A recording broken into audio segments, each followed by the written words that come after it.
fun competition, except nobody knows if there's any opposition.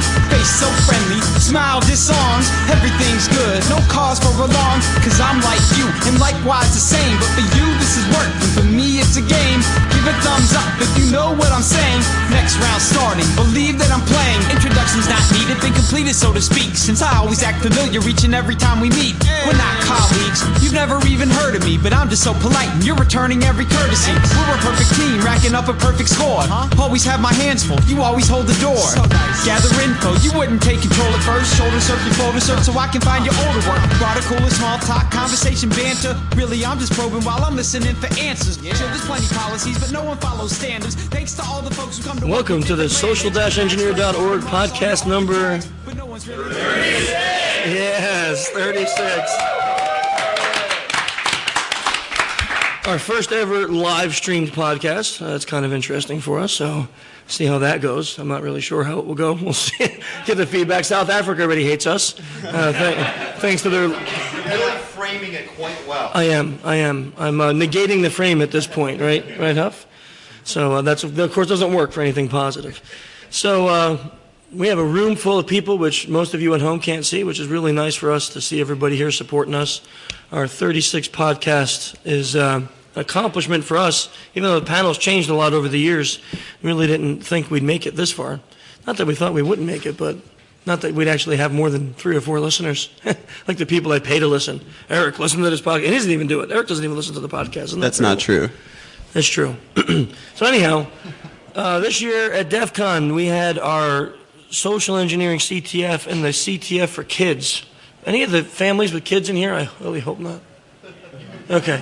Whew, we're also, safe. CTF means capture the flag. I didn't know that until I got here. Oh, for you noobs. Yeah. That only do things with girls and not computers, you know? Like Jordan.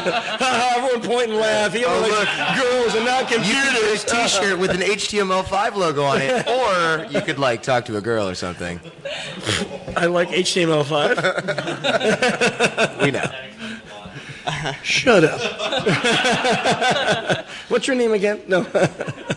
So, the CTF, let's just talk about the kids one first. It went off. Last year, it was our first time ever doing that, and we put together what I thought was really difficult. Like, we had all these ciphers that they had to break, and the cipher gave them a clue, and they had to go find somebody, and then they had to elicit information out of them, which is a little staged because, the person had to know that they were coming. And then they got another clue, and then, they went around the path until they got to the final thing. And the kids accomplished it an hour and a half. It really was demoralizing for me because I spent a month and a half making it, thinking this was really hard, and so then I asked the kids, these are kids 7, 12, 15, that age group, and I said, what can I do next year? And they said, make it harder. And I'm like, okay.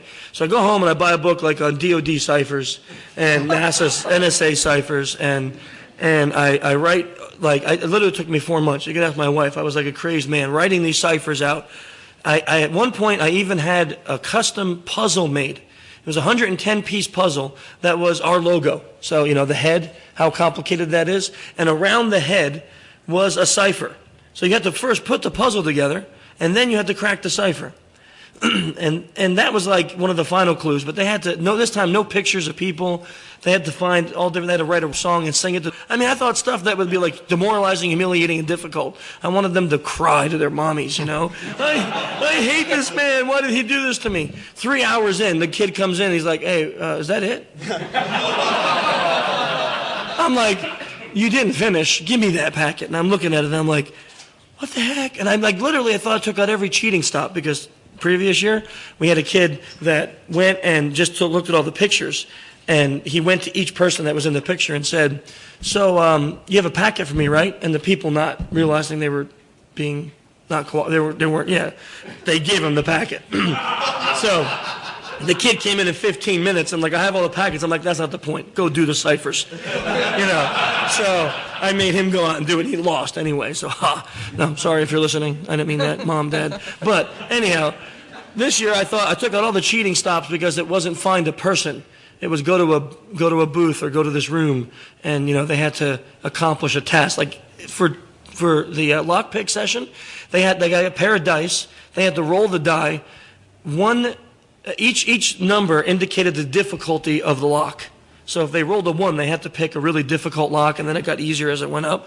So these kids had to pick locks that they didn't even have time to practice with a very cheap lock pick set that was like just, little flimsy lock picks. I'm thinking that's got to at least take an hour.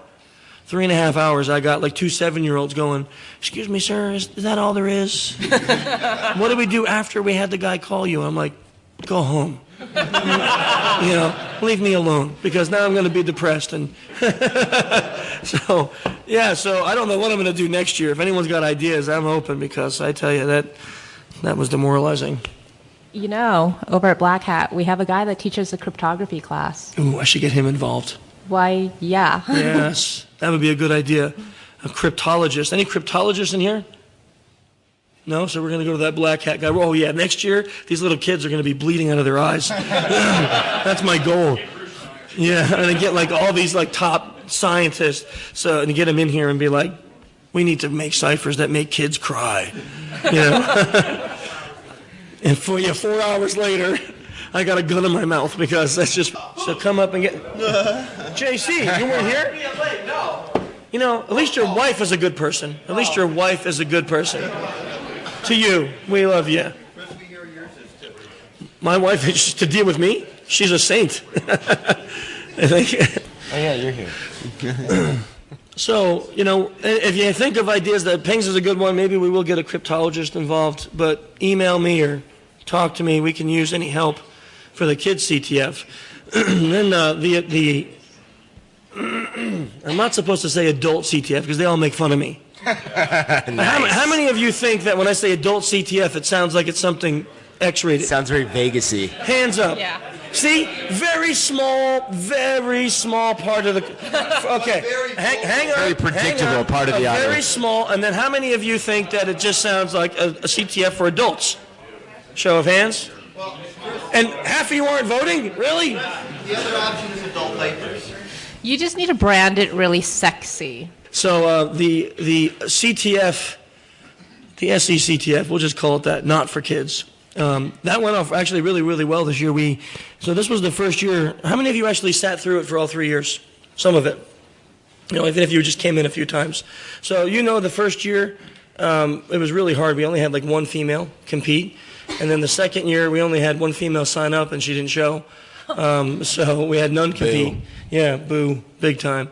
And then this year, we had 10 females sign up, and only 1 didn't show. So that was quite awesome. And the ladies really rocked it this year. They were very impressive. And I don't think there was any. Hang on, there's the Road Clown. Does she do this at all for work?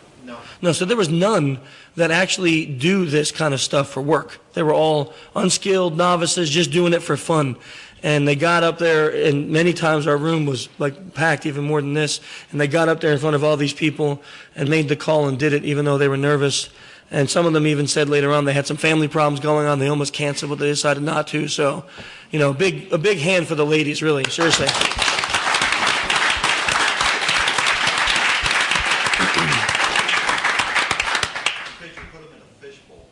It wasn't like a bowl. It was more like a box, but, It's a fish box. Yeah, fish box. Yeah, that's a good explanation. I like that.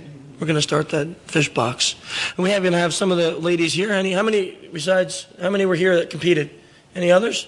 You're representing all the women on Earth right now.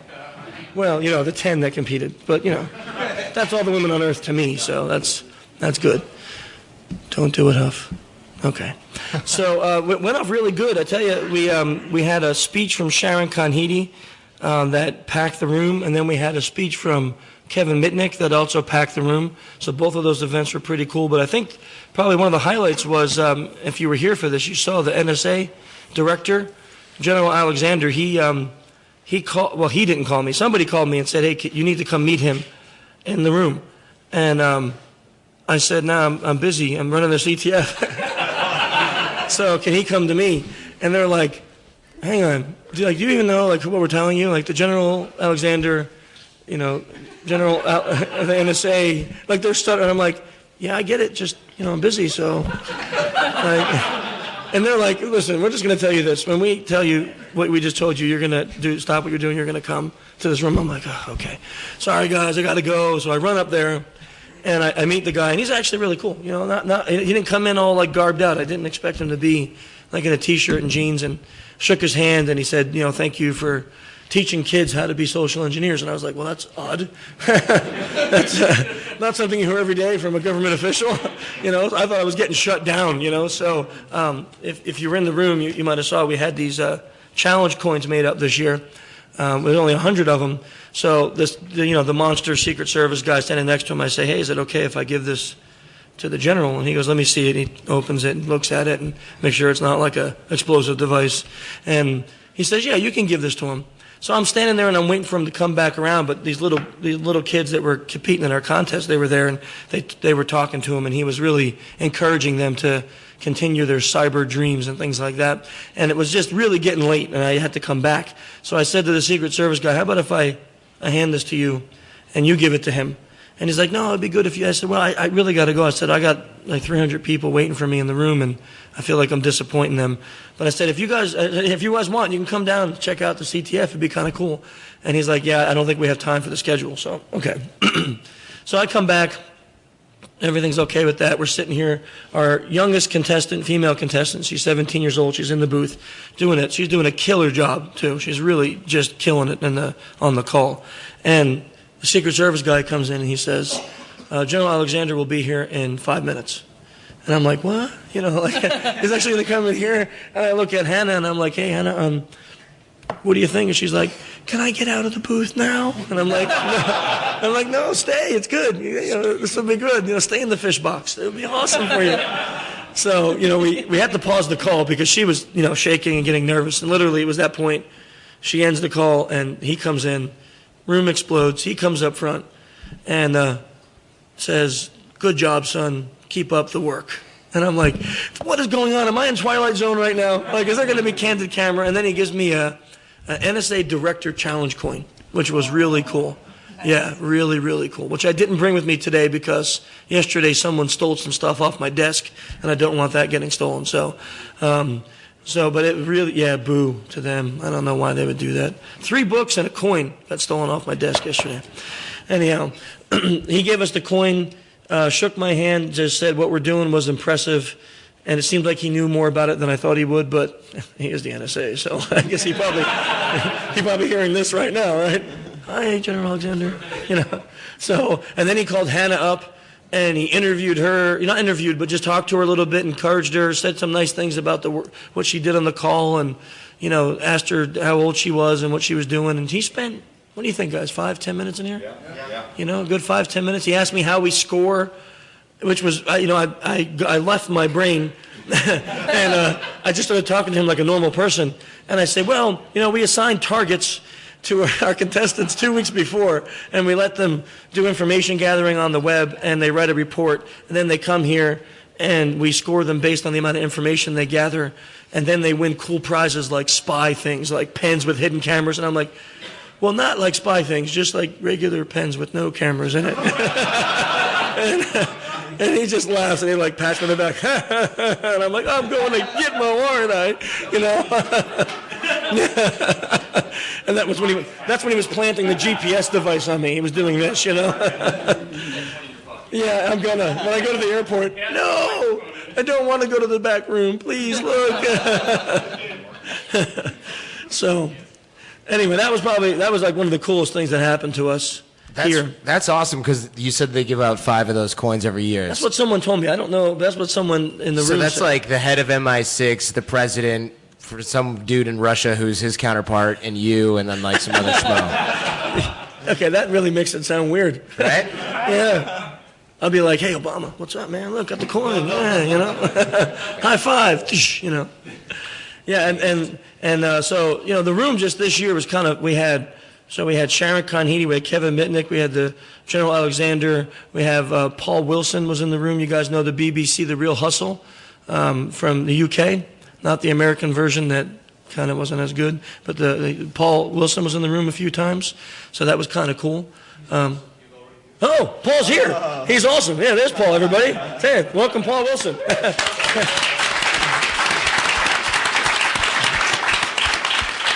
Aren't I glad I didn't say anything negative? There was this jerk from the UK here. I don't know. We can. So we had a really accomplished, nice sessions this year.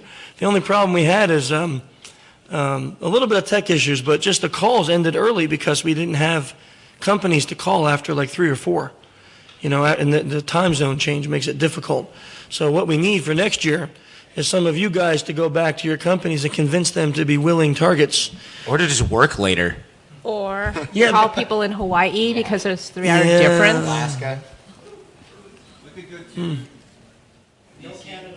Hawaii, like, are there any major companies running out of Hawaii? Probably I don't some- really know. I'm asking. Like, are there any major? Anyone know? I think there's some pineapple companies. Yeah. So we can call Coffee. Hawaiian Airlines. Hawaiian Airlines. Actually, that's not a bad idea. Okay. Eh. I work for them. Do you? Yes. Awesome. Can we use you as a target next year? Sure. Awesome. We have permission. Yeah. I think probably the best call for me was when the guy got in the booth, and I'm about to announce who the target is, and the target is Target. And as I look out in the audience, I see one of my students from my 5-day course who is the director of the red team for Target. And he's looking at me like, and I'm going, I'm sorry. I'm sorry. And the call actually went really, really well. I mean, like, really well. He just goes, you're making more work for me. I'm like, now I feel good. Job security, right? Love you, man. And yeah, the call went abnormally well. We got a lot of information out of Target, which will be included in the report later on in the month. So be looking for that. And then another really cool story that occurred was we had a caller who used probably the most unique pretext we ever heard. He was working for the IT team of his target company, which was AT&T, and he just went to the website and he looked at company or employee photos, and he picked out a guy that says, this guy looks like me, so we might have similar voices. He just wanted to, so he did this, picked this guy out, literally out of a page of like hundreds of company employees, printed the page, circled it, brought it here and said, this is the guy who I'm going to be, is that okay? I said, sure, no problem, do it. And his pretext was, I'm Josh Lackey, and we got a notice that there's a hacker conference in Vegas called Defcon, and your store is a target. So we're trying to just make sure you have all updated software on your computers, and we're just going to go through this checklist of things. And if you answer this for us, we'll be able to tell you if if everything's good. And to tell you the truth, every year that we've used AT&T, they have shut us down. So I got to tell you, first of all, round of applause for AT&T. Seriously. At least the people on the phone tell us they have monthly security awareness, and it shows, because this woman was not giving over anything. I mean, nothing. She said to him, I don't feel comfortable answering these questions for you. And he's like, but I'm with your company. I'm with the IT department. She goes, how do I know that? I mean, really, just the answers we want to hear on the phone, wow. It was really impressive. But Josh Lackey, who is sitting 3 rooms over in a DEFCON talk, is getting hit up by his company. Why the heck are you calling us, telling us that there's a threat? And he's like, what are you talking about? He's like, someone's calling as you. And he's like, what's going on? He comes out in the hallway, he sees, social engineering CTF, AT&T on the call. Comes in the room, and he's like, what the heck, And here's Josh Lackey, the fake one, sitting in the booth.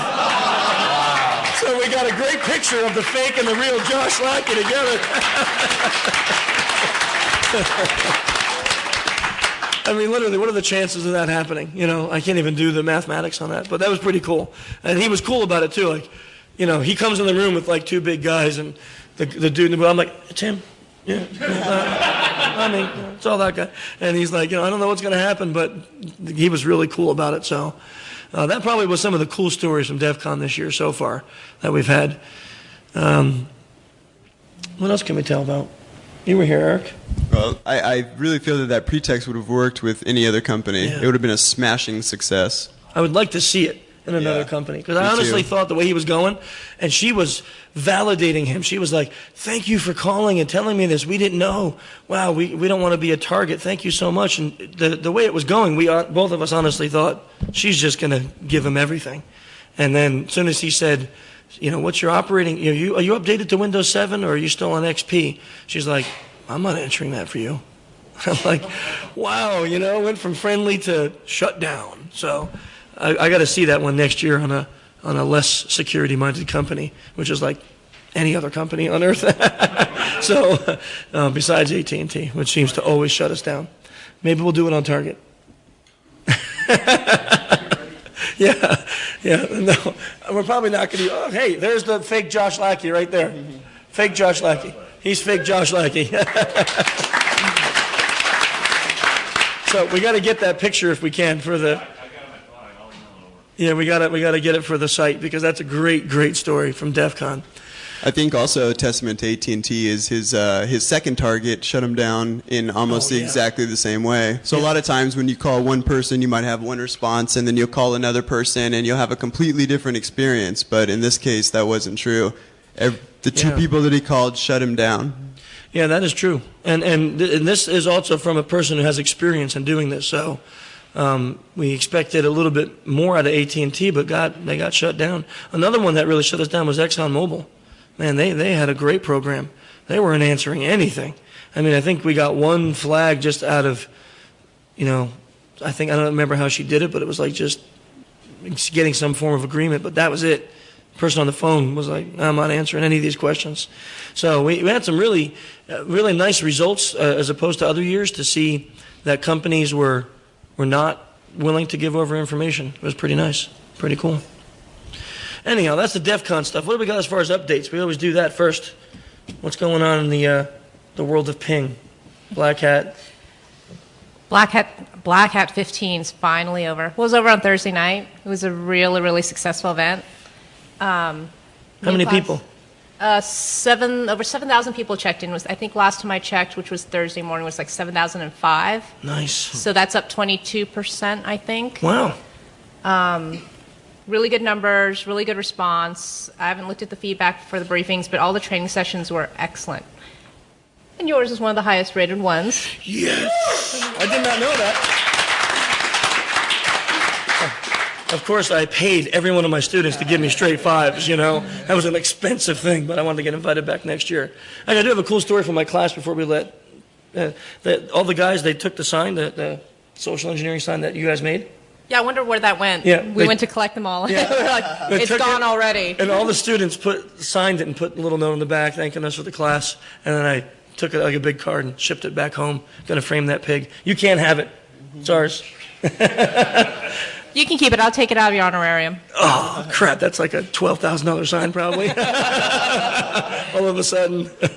I mean, that never happened. I don't know what happened to that sign. It went missing. Is that it about Black Hat? What's next? UAE or? Yeah, our next event's in the Middle East. No, actually, the Halo Counterterrorism Summit. That's right. That's the last week of October, October 29th through November 1st. Chris is going to be teaching there. Yes. Most likely this class, so Target can send more of their employees there. I love her sales pitch. And that's over 5 days. And then we will be in the Middle East again in Abu Dhabi, December 10th through the 13th. They'll be training the first 2 days, and then the briefings the last 2 days. Awesome. Jordan, anything new with you? This is your first DEFCON and Black Hat ever, right? He is a total noob. It is. Why is that funny? I don't know. It is funny I because... was like, turn off your laptop, turn off your phone. Oh, He's like, that's I'm why. like, disengage everything. He's like, but I'm like, turn it off. He comes I'll with bring my Bluetooth charger. and I'm wireless like, no. signals everywhere, connecting to, it's free public Wi-Fi. Yep. I'm going to get on the internet. Definitely checked my email from the back of the class. Did his banking. Banking. When we thought we got VPN. fished by the Black Hat thing, he's like, yeah. click the link. But wait, it says my password was changed. I'm reset clicking my the link. I love him, man. This guy's great. Like, all right, forget it. I'm just going to tether on my phone's wireless, which is way more secure. So Until they started bringing down the phone Right, system everywhere exactly. on Earth. So yeah, so that was my first experience was him sitting next to me going, You're not actually checking your email right now, are you? Yeah, why? Everyone else is doing it. Yeah, we have a VPN. What's that? A very private network, right? That's what we heard on the CTF from HB. Yeah, so that was interesting. Hopefully, me having changed all my passwords 15 times over the course of the week. So now it's password 15. Right. Just so you guys want to know. Exactly. Yeah, they were changed for me, so I didn't have to worry about it. Exactly. No, I thought it was really interesting. I'm not such a super technical person, so coming into classes where I didn't understand, when I was looking at the briefings and looking at the Defcon program, I was like, okay, find something where you understand all the words in the headline, and then maybe that will be a good talk for you to go to. But some of the stuff was really cool. Obviously, the social engineering class was awesome. A lot of overlap with what we do at the Art of Charm, except for we apply it to women as opposed to Target or other targets. And never wrote it down. And some of the exercises we do are very similar. I like to think that we can maybe push the guys a little bit more next year because everybody destroyed the challenges that we had for them. It was terrible. The way we designed our class, which was the hardest part for us, because social engineering is not a computer skill, as you guys know. So you can't really sit there and lecture for 5 days. That's kind of boring. You did a good job trying, though. Yeah, I did. You mean Robin did a good job trying? Come on. I'm a D. I can be done real quick, So you're fired. So we had to come up with ways to keep it interactive. So what we do after class is we put people in teams and then they get homework assignments. And it's normally to go out and elicit information from strangers, like their name, their birthday, things like that. Nothing terrible, but do it in a way that they don't feel bad about giving up the information. So they think you're their friend. They should have felt better for meeting you. That's always the goal. And the first night's always the same in every class. This is terrible. It's not going to work. This is horrible. Why are you making us do this? Wah, wah, wah. And then they come back the next day. Holy crap, this stuff works. And then the next day it's like easier and easier. The last day we give them some homework that's a little more difficult. They have to find out some very personal things about people, different things that they use, kind of products and stuff like that, and to do it in a way again that it's non-threatening, non-sexual, and the person should have felt better for meeting you. That's always the goal. And then, has anyone ever seen the old candid camera videos where 4 or 5 people get in an elevator and they turn and everyone starts turning? Everybody's seen that? So we had a team they were bored with their homework. They got it so fast. They did a big old team project and they just wiped out their homework, and they're like, we got to go have fun. So they went into Caesar's Palace. And they went into the elevator. There was 5 of them on the team, and they all faced the back. And sure enough, 2 people came in the elevator, and they're looking, and they're all standing there seriously. They don't know each other. And they're all looking, and they're like, turn. And they start facing the back. And it's like, wow, this works, right? So they get off, and the people get off, and then they do it again, and this time they're facing the side. And this couple gets in, and they turn to the side, and the one guy says he can hear his wife go, is this like one of those flash mob things? That's this guy right here. Who's on that team? So, round of applause for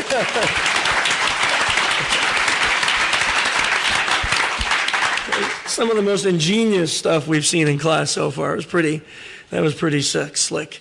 I got a whole bunch of other stories, but anything else going on? You got any classes you want to promote or anything? Yeah, sure. Always happy to. Yeah, we run the live training programs in LA every couple times a month, and we're running pretty sold out till October, but we were opening up a lot more dates. And what we do. You're sold out to October? Oh yeah, we have been since June. Yeah. Forget about any of his training for now. No, probably a couple. Could squeeze you guys in if you want. We can always open up more dates. Just the demand has to be there for it. But yeah, sold out. That's cool. Mostly till October. So we're having some scheduling issues there, but again, always happy to help people squeeze in if it's the only date they do. Our live training programs are 6 days. They're residential. They're in LA. TheArtofCharm.com. Don't go to artofcharm.com. You can now. We finally got that. How did you do that? After I announced it on this show, somebody was like, hey, it looks like that domain expired. And I said, well, I thought they had another year on it. And he goes, nope, it's open and available now, so you should buy it. So yeah, he actually put a call out on our show. If there's any hackers out there that want to help me obtain this domain from an old lady in a totally legitimate way. Yeah, a totally legitimate way. And all of a sudden he has it.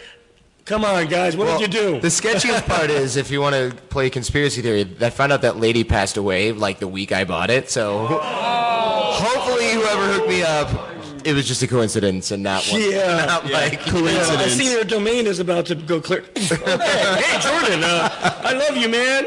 You're so cute on the podcast. I'll buy the domain, please. Scary. Yeah. Holy mackerel. So that's some single white female stuff right there. But, but so we have the domain. So now you can go to artofcharm.com and it'll just redirect you. Wow. Well, congratulations on obtaining the domain and having that lady off. So. Yes, thank you. She was a thorn in my side for too long. And moving on, Eric, you have anything? I think after I die and resurrect after this week, I'm very much looking forward to compiling the data for the report and getting it out there, getting the analysis done and the charting and whatnot, so everybody can kind of get a snapshot idea of how the different industries did, how the different companies did, and so. Yeah, that's gonna. I mean, not that I'm actually looking forward to compiling the report, but I'm looking forward to the end result. And that will be his job. No surprise. Yes, no surprise. You're fired. So, Actually, I'll probably compile the data. You're fired. yeah, after you compile the report. Yeah, after the report, I'm fired. So that's a lot going on here. Man, I had something else. Dave's company. We should promote it for him since Dave he couldn't be here himself. Stinking Dave. We shouldn't promote it because he's not here. That's true. No, yeah, Dave had a good reason. He's been traveling. He hasn't seen his kid in a while. He wanted to go home and see his son. Yeah. He was all like weepy last night. I haven't seen my son. So. Yeah, so those of you who don't know, he went off on his own left, Yeah. Diebold, Yep. and now it's Trusted Sec LLC. Trusted Sec LLC.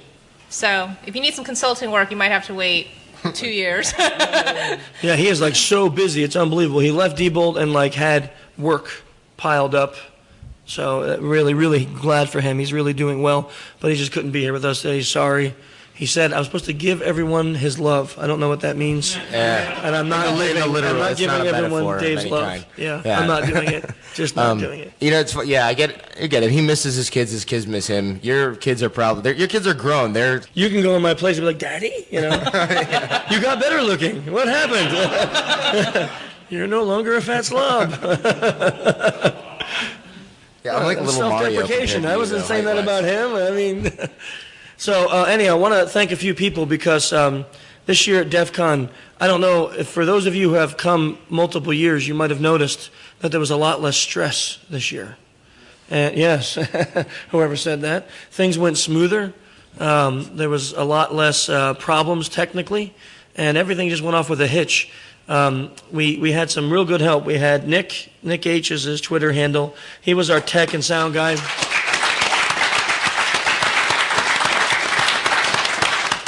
We were also helped by Jedi, sitting there on the floor right next to him. And Jim. Jim is an expert in Scotch. And I'm not saying that like he's a drunk. I'm saying he's an expert in Scotch. And a drunk. And the guy knows like literally every single thing you can possibly know about Scotch. If you want to know anything, like even the chemical composition of it, go talk to Jim. He can actually tell you. So I was a little embarrassed when he walked in this morning and I pulled out Jameson. I'm like, I know it's pee, but please don't hurt me. He probably had his own bottle in the back anyway. Yeah, he's like doing his own shots with like 38,000-year-old Scotch or something. Little Tabasco bottle. Made by dinosaurs or something, So that was our team this year. Jordan came every day and supported us here in the audience and kind of helped morale. And I want to give a special thanks to Leonard Isham because Leonard helped us raise a lot of the interest with the female contestants. He got a lot of his friends that he knows in the community involved and talked to them about what was going on, helped build the interest for this competition. I think maybe half of the women that signed up because of Leonard's help. So I think we all owe him a big thank you for that. Thanks, Leonard. And I want to thank Target. Q&A time. Anybody got any questions for anybody up here? Anything about social engineering? Anything about us? Yeah, come up to the mic. The mic is off. You might have to flip the mic on. We should also give thanks to Billy's storage facilities. Can you believe I just forgot Billy? Yeah, we need to do that. So Billy's like, oh man, can someone hit me? Someone hit me. Ow! I deserve that. I can hit you on the head, but yeah, go ahead. we can let him have a concussion before it's over. Chris, That's true. I feel like you should hit yourself again. No. I'm not doing that. That really hurt. So we had these so this is crazy. Before your question, I'm sorry, just don't leave. So we had the storage unit in Vegas. All the sound equipment and the booth and everything, I put it in the storage unit instead of shipping it back home. Yep. Well, this storage unit the land got taken over by the city of Las Vegas. The city of Las, can you believe that even happens? They wrote me a letter, and I thought it was a scam at first. The city of Las Vegas has taken over our land with right of domain. Your stuff is being evicted July 31st. Thankfully, I was going to be here before July 31st. So I called the place up, and I'm like, is this letter real? And they were like, yeah, our land got taken over. Get out. And I'm like, that's it? Get out? Like, I have nowhere to put my stuff. And I go around, and they're like, well, we have some other storage units close by. Call them. And everything was like triple the price because everything was taken. So when we were in class, I was just telling the story that I can't believe I've never heard of this right of domain thing. And Billy's like, hey, you can store stuff in my house. And I'm like, yeah, but you don't understand. It's like, a lot of stuff, the booth and sound equipment and mics and stands. And he's like, yeah, bring it on over. So Billy's house, his wife probably hates us, but Billy's house is now our storage unit for all of our stuff. So thank you, Billy. It's so weird. It's like, hey, we need more desert, so we're going to take this thing and knock it down. This was too green over here, and there was some business and money being made, so we can't have that. Let's put a road there. Yeah. To your question, sir. Hi. Turn your mic on. What's your name? My name is Ericon. And Ericon. I met you yesterday. Yes. And June baby? No, just kidding. No. The guys in the class get that. Yeah, go ahead.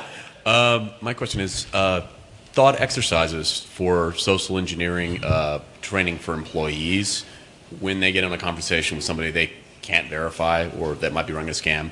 What is a good thought exercise that you can have them do in short order to escape some of the framing and some of the other stuff that people will use in typical methods to elicit information? So you can basically say, oh wait, how do I consider this in context what is best for my organization? Yeah, that's a good question. And you're talking about the end user, right? Yes. Those that would be targeted by companies. When I do security awareness for companies, one of the things I focus on is critical thinking exercises. And this sounds kind of against everything I am, but I'll explain it. I talk about the use of scripts, but not scripts in the sense of, hello, sir, how may I help you, that kind of thing. Scripts in the sense of, people are going to try these things. So when, like I use an example in class, when I go to the ATM, what's my script? My script is I always first grab the card insert thing and shake it. I want to make sure it's not fake and it's not, glued on and that it's supposed to be part of the machine. Second is I make sure no one's standing right behind me with a, phone, and then I cover the keypad. That's my script. Okay, so it's just a short thing that I know that I do. I practice it, and that's the way I use an ATM. So it keeps me relatively secure. I tell people when you're on the phone, you have similar scripts. So when somebody calls and they're requesting XYZ information, is it allowable for you to give? Great example was this weekend with the calls. We had a call to HP, and the girl was in the booth, and she started asking this guy questions. She played, I'm a student. I'm going to buy a laptop. I don't know what kind of laptop to buy. Can you help me? And the guy was overly helpful. Like he would say things like, she said, what antivirus is good?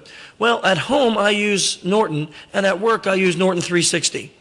Well, where's the critical thinking there? He didn't have to, I use at home, bam, this guy was open up, and he did that for everything, from mail client, antivirus, operating system. He answered that way what he uses at home and what he uses at work for every question that he possibly had. So when I tell people is to come up with scripts. When someone asks a question, how will you answer and what level of information? And then I tell people, there is nothing wrong with playing dumb. It's actually a great out. I just don't really know the answer to that. I'm sorry, I can't help you. I can get my manager or somebody if you need help with that. Nothing wrong with that. But there has to be balance because we have to do business still, right? And to do business, that means we have to be able to communicate with our vendors and our clients, and we have to be able to do that openly without fear that everyone's a hacker. So we have to be able to release information, but no, I think the CTF is a great example of it. You have people saying, what was the one? The guy, there was the girl, we had a girl in the booth, she was selling cleaning services, right? And then she says, oh, in addition to cleaning services, we decided to throw on vending machines. You know, do you need vending machines? Who do you use now? The guy answers, oh, in addition, we also have pest control because after you eat all the food, there's bugs around. Who do you use for pest control? And the guy answers, oh, and by the way, we might even think of bringing food to cafeterias. What cafeteria service do you? And the guy was just going through, and like it made no sense. Because the guy had no critical thinking, you know. A cleaning company that does vending machines, pest control, and cafeteria food, you know, and then at the end, this was the topper.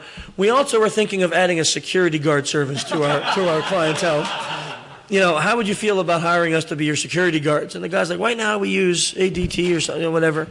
And you're sitting there going, what? Like, where was the thinking in this? There was like a red flag should have went up. Why is this girl telling me that she does cleaning services? You know, telling me now she's a security guard, vending machine, cafeteria, pest control person. So it's more about scripting those things out and having a plan for when it happens, how you will react. It's not a very easy answer. I'm sorry? It's legit. It's legit, yeah. Is it really? Yeah. Do they have companies like that where you come from? No. Yeah, you can make one. That's a hard answer because it's not easy to implement. You know, it's not like install this patch and everything's good. It takes time and it takes a lot of effort on the part of the companies to create a critical thinking structure. And it's hard in this country because I just read a report actually last week in the newspaper that like there's some city in Texas that wants to ban critical thinking exercises for kids in school. The state of Texas, the Republican Party in Texas, actually is part of their platform to stop critical thinking education. Yeah. So if you haven't heard about this, right? This blew my mind. When I saw the word critical thinking in the paper, I'm like, I have to stop and read this, whatever this is about, because this is like my big sales pitch, you know. And they're trying to ban critical thinking exercises from schools in Texas. So what we want to do is make our kids so stupid that they'll comply with anything because they're too dumb to think on their own. And you're sitting there, you're going, why? Yeah, well, I mean, but where's the purpose? I mean, you're teaching kids to not think about anything. The purpose behind it typically lies in two places. One, the electorate to be slow, but also there's a good number of people that are trying to introduce creationism into the schools, and critical thinking and creationism really don't fit all too well together. I'm not trying to offend anybody's political or religious beliefs or anything like that, but the education tack that's taken by people who are trying to resist that is to teach critical thinking to students so they can make up their mind and keep some things in whatever parochial institutions and other things. I mean, doesn't this just sound like Germany in 1944? You know? I mean, like, let's remove any kind of good thinking from people, and we can convince them that a whole race of people are bad and terrible, and then we can just make them do terrible things. It just doesn't seem, you know, any kind of reason to tell kids, no, sorry, we're not. And you could see the effects because people weren't taught that growing up. I mean, I don't remember in my schools having critical thinking exercises, you know, and it wasn't until later on after high school that you started to get critical thinking exercises. A little late in life, you know. Can I plug somebody? An organization that actually does critical thinking education. If they do critical thinking education, then please go right ahead. The James Randi Educational Foundation, very good institution. They have free literature online. You have a URL? jref.org. jref.org. R-U-F-F? jref.org. jref.org. Okay, jref.org for anyone who's interested. Thanks, Ericon. Good question. So, interesting topic. Just to expand on the question, and I think you touched on it a little bit, one of the things you can do also to remove the onus from the actual employee themselves, in addition to playing dumb, is if they don't want to answer the question, just say, let me get a manager. You know, and a lot of times what that'll do is that will introduce some sort of apprehension in the attacker, and a lot of times that's enough, just by doing that, enough to thwart an attack. Yeah. A lot of times they'll get nervous because it ruins their flow, it ruins the sort of predetermined script that they've had in their head or the way that they thought the phone call was going to go, and they'll just hang up. Yeah, it worked here. Yeah, that's actually a good point. We had a caller that made a call, and the girl said, I don't really know the answer to that. Let me get my security manager. Yeah.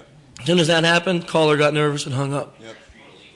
Yeah, that was the other one. That was the other one. Good memory. Yeah. So the other one was, let me transfer you to my legal department. I can't answer those questions. And it was like, she's tapping on the glass. Hang up. But then it was funny because the next contestant got up and said, here's my list of phone numbers. It's to all the lawyers in the company. I'm like, please? Really? It's only been 2 years since I got called into the FBI. Sir, what's your name? Hi, my name's Damien. Nice to meet you, Damien. I thought since Dave wasn't here... Nick, kill that mic. No, I really do have a question, though. That's great. Thank you for that. We really actually miss Dave. Yeah. Thought need a little Hornsby. We do. Yeah. So, Thought that was Tupac. So I work for a managed services company, and we have procedures for our help desk of authenticating certain sensitive operations. But I wanted to get your input on what you recommend for authentication factors for certain things like changing passwords and accounts. We had that question recently. It's a hard one because it's hard to designate when exactly you should. 30 days, 60 days, 90 days. Is it too much? Is it too little? You have pros and cons for both. If you go to the 30-day area, you say, well, that's probably short enough that it seems relatively secure, but you're also frustrating the heck out of your users. Every 30 days they got to remember a new password, and then what happens when they get frustrated is they start to make up lamer passwords. Right? If I got to change my password every 30 days, it's going to be like something. Even if it's 8 or 10 or 12 or 15 characters, it's going to be like social engineer 01, and then next time in 30 days, social engineer 02. And you see that too often. I see it too often in companies because they have frustrating policies. So it's a very hard question to answer blanketly without knowing all of your procedures and policies in your company. I guess more directed, I guess what I mean is if someone calls in and says, hey, I need my password reset, or emails in, so a common practice is use a second factor to authenticate that that person that is emailing actually is the one calling, so you call them on another number that's trusted or something like that. Do you have anything? Yeah, well, there was a great article written, I can't remember where it is, but if you email me, I can find it, talking about how last year there was this series of celebrities that got hacked, and then their pictures of their chest ended up all over the internet. And the hack was very simplistic because someone went to their email, said, oh, I forgot my password for my email. Can I reset it? And, Gmail or Yahoo says, sure, just answer these questions on your security, the 3 security questions. And they were all lame questions. What's the name of your pet? Easy. Go to her blog and read it, and you can find out what the name of her pet is. What's your maiden name or your mother's maiden name? Easy to find, right? Again, all the security questions being lame, they were able to reset, go to their sent mail, find the naked pictures, and then promote them all over the place. So I usually tell companies, change that. Don't have your security questions, no, that's the first part. Don't have your security questions that are anything guessable or easy. Nothing that people would blog about. My second grade English teacher's name, I hate her guts. I don't even want to blog about her ever, so that might be good. Or something just more complicated, that you should be able to, really personal and someone should only know. And who's doing this now? There's a company that's doing where you request a password change and you have to get a text message to your phone. And then you verify the text message through the code. Google does it for your... Google does it. I know, that's right. Google Gmail does it. So you... AT&T does it. AT&T does it. So you forget your password and you got to reset. They text you something. So not only do you have to answer the security questions, but you have to then, know this code that comes only to you. That's a great way to authenticate that it is you. The HP Gary incident probably would have been thwarted if they had even one of those things. Depends on how big your company is. So for us, we use your employee ID number, which is unique to everybody, and most people don't actually know it. And then because we have about 68% of our workforce is remote, but they're tied to a central office, so you actually have to know what that central office is where you're assigned to, that number as well, and then last 5 digits of Social Security, because most people know your last 4. Mm-hmm. So for me, it's almost impossible for anyone to reset my password because I'm actually nowhere near where everyone thinks I am. Mm-hmm. And that's probably most of the case for most employees at my company. But it makes it really tough because you'll get an IT guy and he's asking all these questions, especially new employees. They're like, I screwed up, I tried to reset my password 5 times, and now I need you to reset it. And they're like, what's your employee ID number? And they're like, where do I find that? Like, on your paycheck. And they're like, I get direct deposit. And it becomes bad. So you can't make it too tough, but you obviously want to make it unique to each individual user. But most companies are actually not equipped that way. Yeah, I definitely think it's easier for when it's internal. It's harder when it's a services company and you're providing that same sort of level of service for other services. So, thank you very much. Yeah, it's a good question, though. Thank you for that one. Yes, sir. Hi, everyone. Hi, Chris. My name is Andreas. I just got a question on impersonation and what the legal situation is, because I'm not from here in the U.S.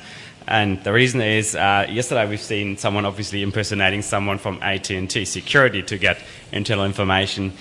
And I would think you can actually push that envelope and make it kind of more urgent in terms of who you're impersonating.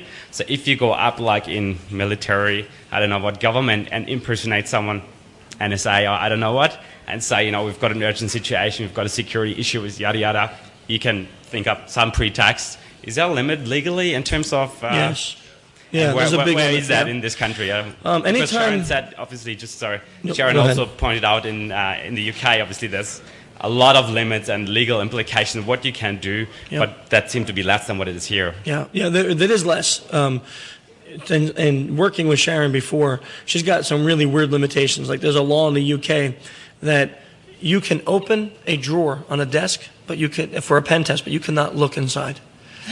So mirror? Yeah. So if you look inside and right on top is a password list, you can't include that in the report because that proves you broke the law. Is that ridiculous or what? Right? So that's a UK law. Here, something happened. Yeah, that is not. There we go. Wow, how much of that was not in there? How much did we lose? Let's not look at that right now. No. Can't do anything about it. Why don't you restart from the beginning again? I just hope we didn't lose the little tiny cute person. Totally did, for sure. Yeah, you think so? Take a look if you want. Buzzkill, though. Yeah. Major buzzkill. Can you re-ask your question? Yes. So when you guys go to an organization, I assume you have to deal with this on a fairly regular basis. There are some, even parts of the country or some organizations where they're going to have a cultural bias where they think that social engineering is not a valid attack. So how do you deal with that? What's your strategy? Yeah. So when I used to be part of a team that did net pen testing as well as social engineering, it became a little easier to sell because if they downed it, we would say, hey, let us do like 15, 20 fish for free. Based on the results you see, you can determine if your company needs this or not. And they heard the word free. They don't mind. We do. They give us some people they think, and then we usually have like 30, 40, 50% click ratio. And then they're like, oh, okay, maybe we need this. Since that time, when I went on my own, I just stopped doing that. This sounds terrible. I don't really deal with too many companies that are like that because I find it too difficult. If they don't believe that it's a vector, I'm not going to be able to convince them that it is. If the higher ups in the company say we'll never fall for that, anything I say is just not going to change their mind. It's unfortunate. You can show them all the scary stuff in the world. You can say, look at this company just got hacked. That story of WHMCS, if you heard about that. So that group out of that makes the online invoicing software, they totally got owned, right? And it was off of one phone call. They called the database administrator password change. This is what we just talked about with the other guy, right? And they said, I'm Paul, I want my password change. And they said, well, here's your security question. They profiled him through his social media usage. And they knew the answer. They gave him the answer, and they reset the password, downloaded 1.7 gigs of credit cards, and then erased their servers. Why? Because of one question. That company probably was one that would sit there and say, no, social engineering doesn't work on us. If a person has a mindset like that, and it's me coming from the outside, very little I can do. If it's you from the inside, there are some things you can do. You can keep your people informed when these kind of attacks happen. So when Anonymous or Ugnazi or these other groups attack, look into how social engineering was used on that attack. Show it to them. Say, look, another attack just happened, and look at this SE. Are we prepared for that? And if that little, nag every now and then, because it happens so often, they may say, I'm not sure if we're prepared for that. Other than that, changing people's minds is very difficult. I don't know if anybody else is. Yeah, during Paul Wilson's talk and on The Real Hustle, he always says, if you're the type of person that doesn't think you can get scammed, you're exactly the kind of person I want to meet. Yeah.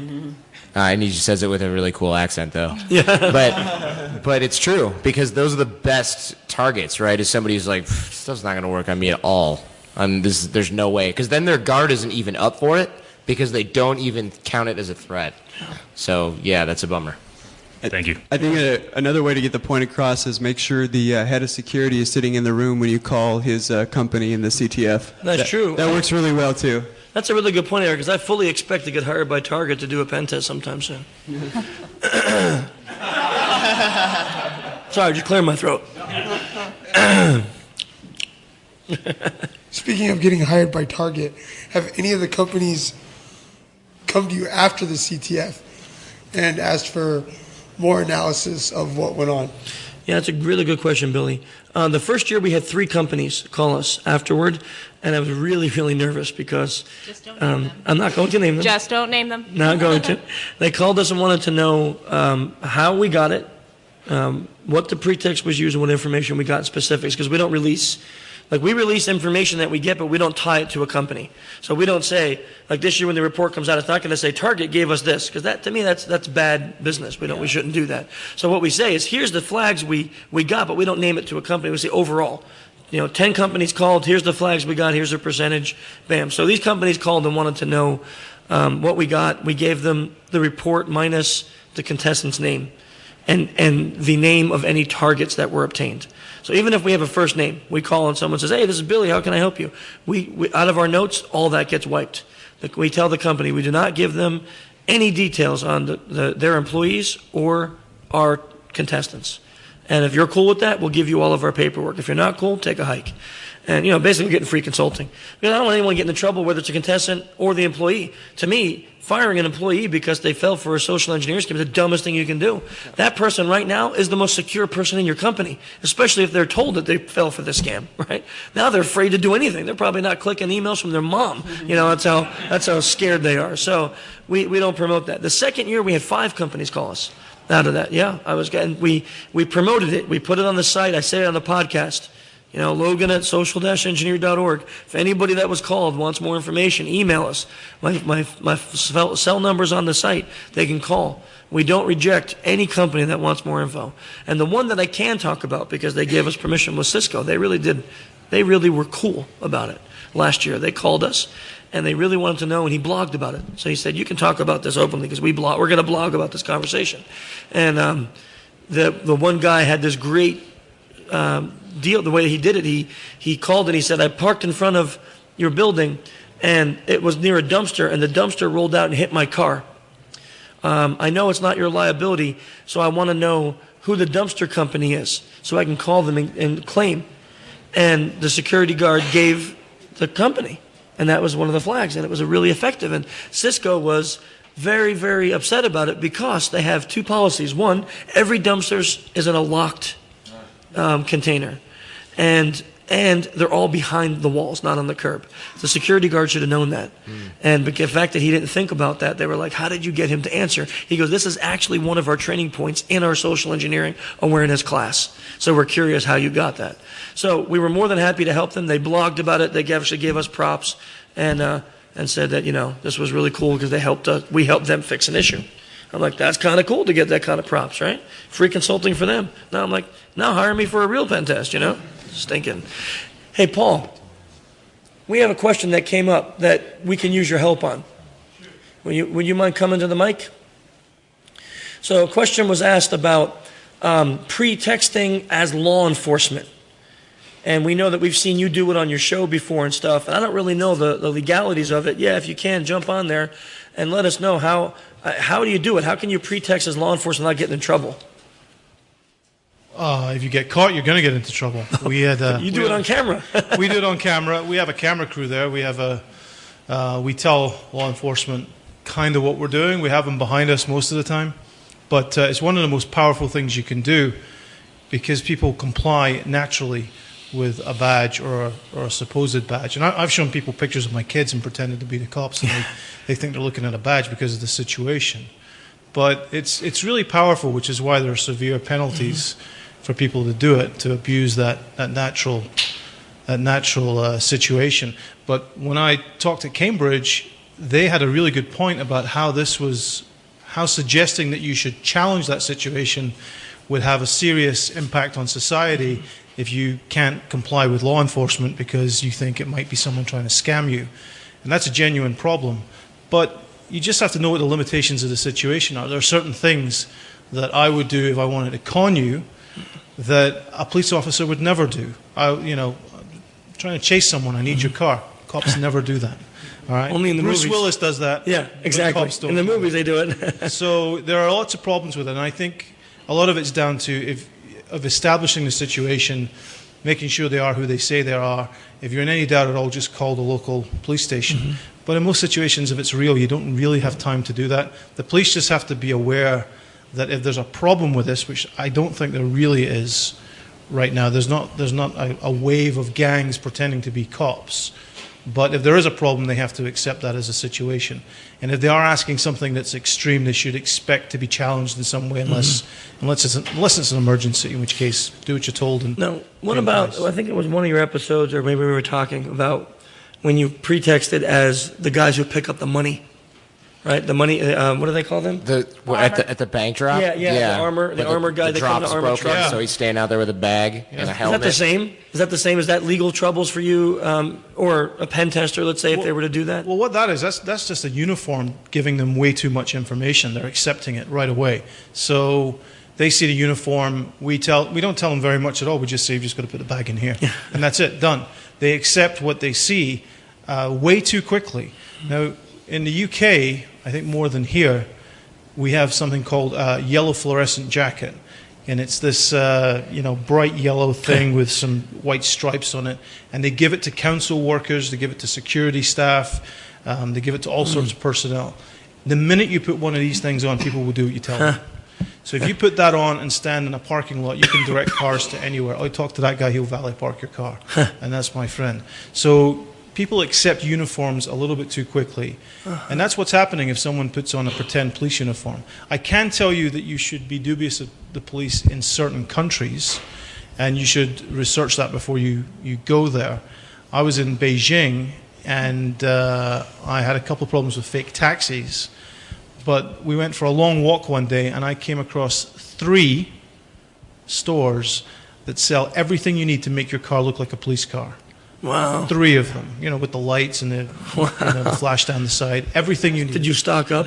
I was in Beijing. Yeah. I stopped and looked at one store and thought, this is incredible. When I found the second store, I took a picture, and the third store, I took a picture. So there's an issue there. I don't know why people want to do that. I don't know if it's a huge problem, but I would question the police if they approach me in Beijing next time.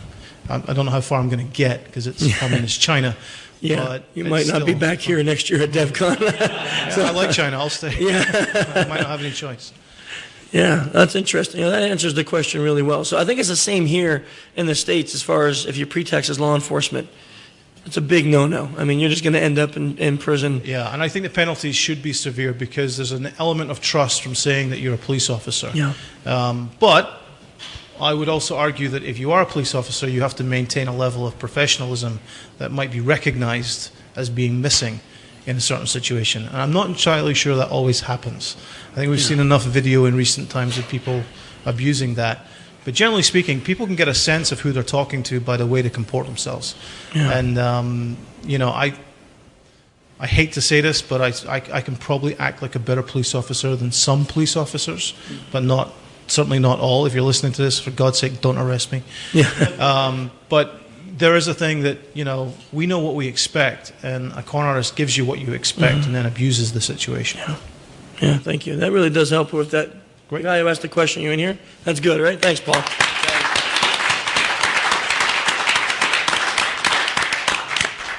Other questions? Yeah, I just got a quick question. Jordan, Ping, what's the tension going on between the two of you? I'll let Ping handle this one. I don't know. Is there any tension right now? Looks like it. Seriously? We're waiting. Uncomfortable silence. No. Way to be a man. Awkward. He wouldn't carry my box earlier today.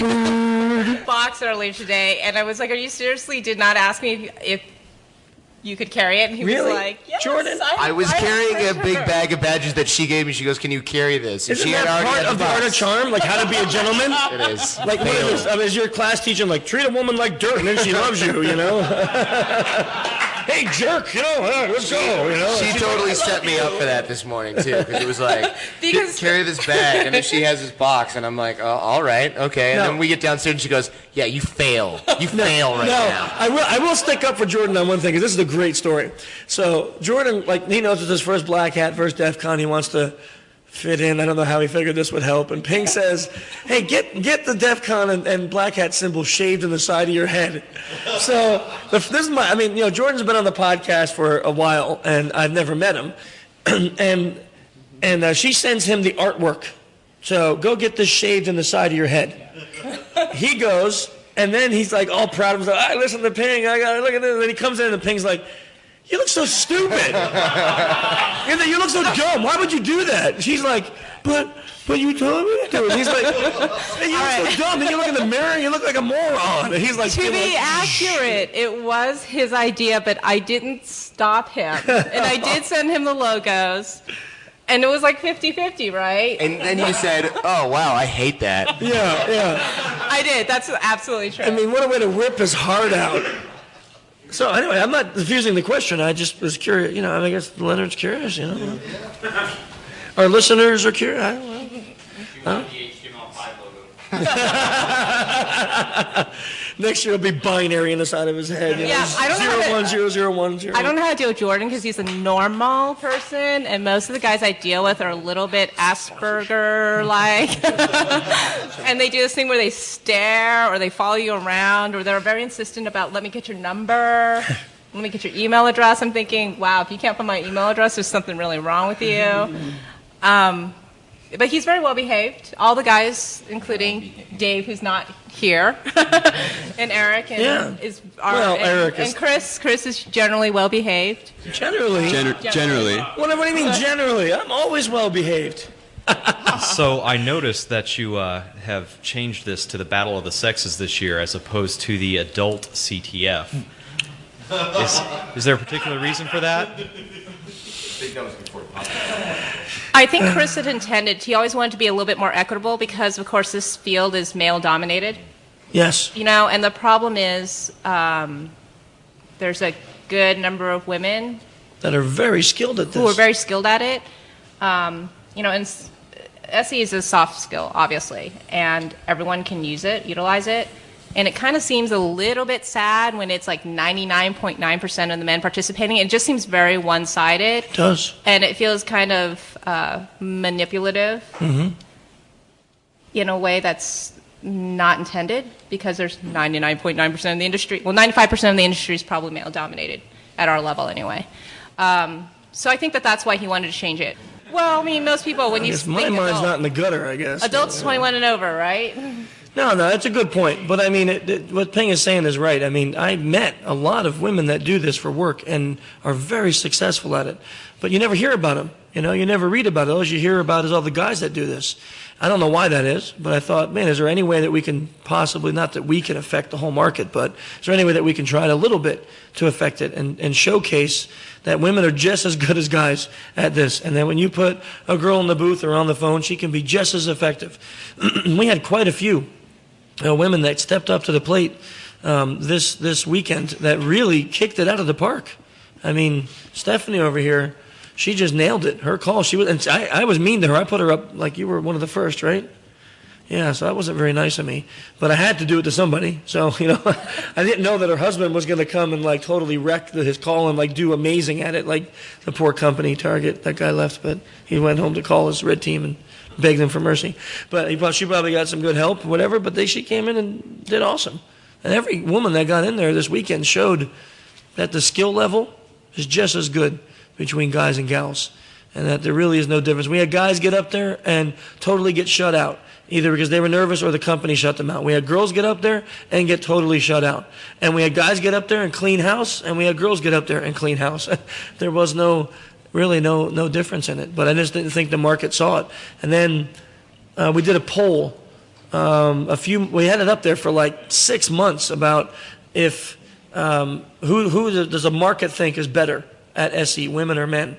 And amazingly enough, I couldn't even believe this, the poll was a landslide that everybody voted that women are better at social engineering. And so I was actually shocked that being that we're a male-dominated industry, that came in as a landslide. It wasn't like a small fraction. It was. I think it's because any guy who's ever been in a relationship knows how easy it is for him to get owned by the girl. Yeah. Present company included. Yeah. Mr. I mean, look at my haircut. Proof is in the haircut. That was just so great. As I sit here with a Defcon logo shaved into the side of my head. I couldn't help it. Man. It actually more looks like a weird patch now. It's grown in. His hair grows fast, so It's just so funny though when he tells me that the first thing she says when she sees it, that looks awful, and he's like, "Well, I did it for you," I mean, what a way to just crush a guy's heart. Oh man, it's epic when it's not happening to me. I'm happy. Are you a small Asian? Are you? Yeah. If you're not a small Asian, shut your pie. Shut up, okay? I'm not falling for that. A unicorn? Oh, is it? Yeah, well, he'll have that shaved to the side of his head. A unicorn in the rainbow. Along with my social security number and bank password. Yeah. And while he's connecting to free public Wi-Fi in every device he has. This is safe, right? But it has HTTPS on it, so it's fine. We all know that SSL is really secure. Other questions, guys? Okay. No? Anyone? This is your last chance. This is it. 3-year anniversary is ending. Is the results out for the who won? No, that's a good. Thank you, Francois. That's a good point. Wait, I want to make sure I get this right. Repeat the question. Yeah, why don't first. you go to a mic so no one can understand you? So before you ask the question, let me just tell you the background. Francois was one of my students in the class at Black Hat, and he comes from South Africa, but he has the strangest accent that Rob and I ever heard. And we were both trying not to be insulting, and he would talk, and we were looking and listening, and I was like trying, and I'm like, oh my God, I think I heard one word I understand. And finally, I have a very strong forward personality. I'm like, what are you saying? I don't know what you're saying. And he'd be like, hey, flippy, flibby, flibby, floob, flibby, flibby, floob. And I'm like, what is that? What language is that? And people around him were trying to translate, and they'd get half of it and half of it. So. What I asked is the results out who won, the males or the females? You see what I mean? Hey, do you see what I mean? Imagine that for 4 days in class. Francois. I've been shot. Good, let's do it a bit slower. Is the results out, male or female? Who won the SECTF? Oh, now I get it. Thank you for being. Hey, thanks for bringing down our network, Francois. We appreciate it. No. No, the answer to the question. All right. We have the results, but the answer is, first of all, I want to make sure I get the time right. When is closing ceremonies? 3 or 4. 5:30. 3 o'clock? Who has a program? Someone whip out a program. Let's be accurate. I have it on my Ninja phone. Where'd you get that? That just says track 1. Did someone confirm that's listed in the program as 5:30? 5:30, 17:30 this afternoon. 17:30, 5:30. So at 5:30 we will announce the winners of the CTF and of the kids CTF. We of course know who they are now, but we'll. I will be shaving the winners' names into my head. And then Ping will be laughing at us saying, "Look how dumb you are!" Ha ha ha. So.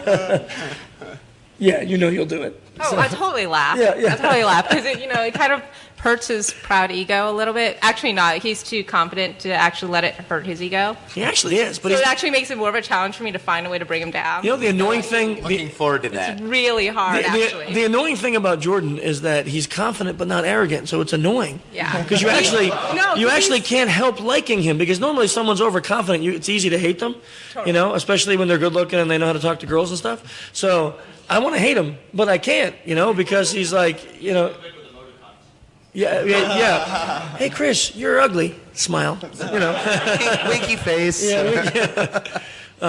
So at 5:30 we'll announce that, and then the report which will be issued. Eric and I will be doing that, but we don't have a set date. We try to get it out within 30 days after DEFCON. But we'll see how it goes. It might be a little longer this year. But we'll try to get it out 30 days after DEFCON, and that will give all the results. So we'll have the breakdown of the companies, the flags, and then the genders and things like that. So we'll be able to say that. We'll also talk about the pretexts and the different methods used in the phone calls and whatnot, and in the reports as well. Yeah. So that will be released hopefully within the next month or so. Good question though. Thanks for bringing that up. I almost forgot. That would have stunk. So 5:30. I don't know exactly when I go on or when we talk about that, but just be there. I think it's usually in the beginning sometime. Other questions before we wrap it up? Do we want to tell the Hitch ID story from last night real quick? Oh yeah, this was kind of cool. So we went to go see Infected Mushroom outside in the pool area, the IO-Active party, and it took me like a couple years to actually get a hold of their agent and get in the rapport with them, and we got them on the podcast twice so far. They've been on the podcast, so I was able to communicate with the lead singer. And we're on Skype, and we became like friends, so we talk a little bit. So I heard he was here, so I pinged him on Skype, and I'm like, hey, dude, can we meet? I'd love to just get a picture. We've talked so much, but we never had a chance to actually meet. And he's like, yeah, sure, come. We're landing. The bus will be there soon. Come back on stage. We can hang out for a little bit before the show. So I'm like, cool. So I thought he was going to come like into the lobby of Rio, and then we would go out there together. I'd get past security, but my dreams were unfulfilled. So he was on stage, and he texted me, and he's like, hey, I'm on stage, come on now, and we can hang out before we go on. So I'm like, well, we're outside, and the line is like 7 million miles long, and no one's going to let us cut with the lame excuse, I know the lead singer, we're going to go meet him. And I'm like, yeah, screw it. So I'm like, well, I guess we can try to SE the security guards, but I don't know if that's going to work. And Nick goes. And he goes up and he says to the security guards, you're probably not going to believe this, but we actually know the band and we're supposed to go meet with them. So can we cut in front of the line and just go through? And the guy's like, okay. What? So we it's nothing yet. So we cut in front of the line, and the guy's like, but I can't just let you in. I need to see your IDs because there's 21 only. I'm like, okay, cool. So I got my ID. I'm obviously over 21. I'm at 22, right? At least, guys, right? Come on. And so he sees the ID, fine. Nick's got his ID. Bam, no problem. Eric whips out his ID. Bam, no problem. Now, do you see Eric? He's like Casper the Ghost. He's pasty white. Hisham, can you stand up for a second? Take your hat off. Hisham is definitely not pasty white. But Hisham did not have ID. So what does Eric do? Eric turns around in front of the security guard, hands Hisham his ID. Hisham turns around, hands security guard Eric's ID. The guy goes, okay, and lets him in. What? Nice. I could tell. What?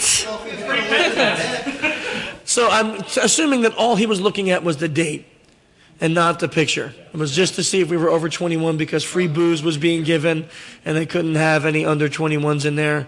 So because there was free beer flowing like water. So I'm assuming that he just looked at the age, but it was just the transition of like, oh, you don't have, here's my ID. Oh, yes, here's my ID, sir. And we weren't really sly about it either. I turned to him and said, oh, you don't have your ID? Try mine.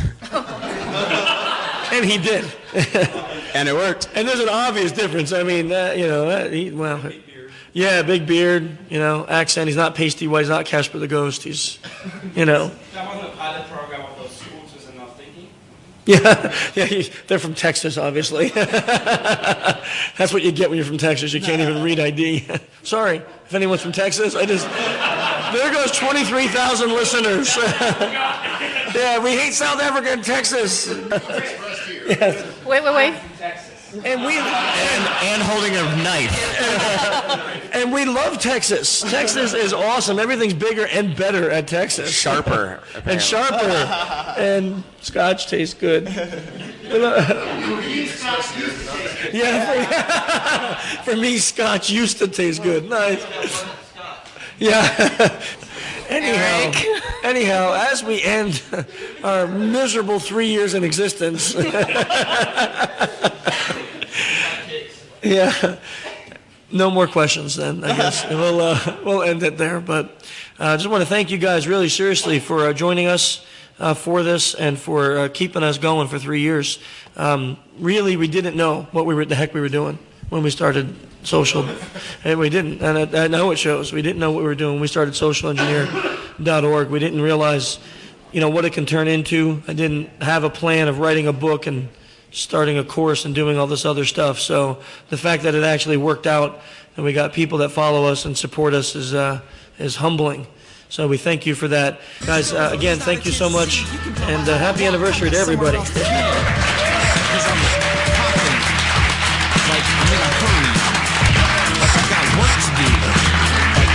Going places. Welcome one and all to this fun competition, except nobody knows if there's any opposition. Face so friendly, smile disarms, everything's good, no cause for alarm, cause I'm like you, and likewise the same. But for you this is work, and for me it's a game. Give a thumbs up if you know what I'm saying. Next round starting, believe that I'm no signal, my battery is finished. Hey, could I go and use your phone for a minute? Thanks, yo, I had to make a call to play it down while my rootkit exfilled your data to the cloud. Plan to stall, stand appalled, gotta take my time scanning all your systems, the ones you didn't wipe. Scamming y'all, I got terabytes of drives. Cannonball in the dumpster when I dive. Black and white, all the info with the details, and what type of person really prints out emails. Still intact, all the sentences and questions. I mean, paper shredders really aren't that expensive. Yep, we want it all, the kit and caboodle. It's not that impressive, I just know how to Google. Found the CEO with the social network name, sir. Nope, it's dual core, we're just leveraging the framework. Welcome one and all to this fun competition, except nobody knows if there's any opposition. Face so friendly, smile disarms, everything's good, no cause for alarm, cause I'm like you, and likewise the same. But for you this is work, and for me it's a game. Give a thumbs up if you know what I'm saying. Next round starting, believe that I'm playing. Welcome one and all to this fun competition, except nobody knows if there's any opposition. Face so friendly, smile disarms, everything's good, no cause for alarm, cause I'm like you, and likewise the same. But for you this is work, and for me it's a game. Give a thumbs up if you know what I'm saying. If you know what I'm saying.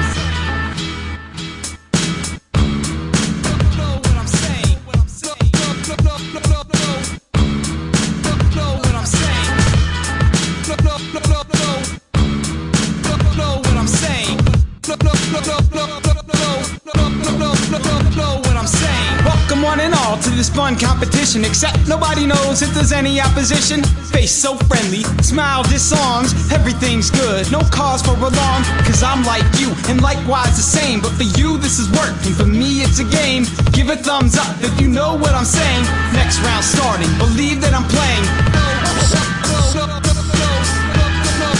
Know what I'm saying.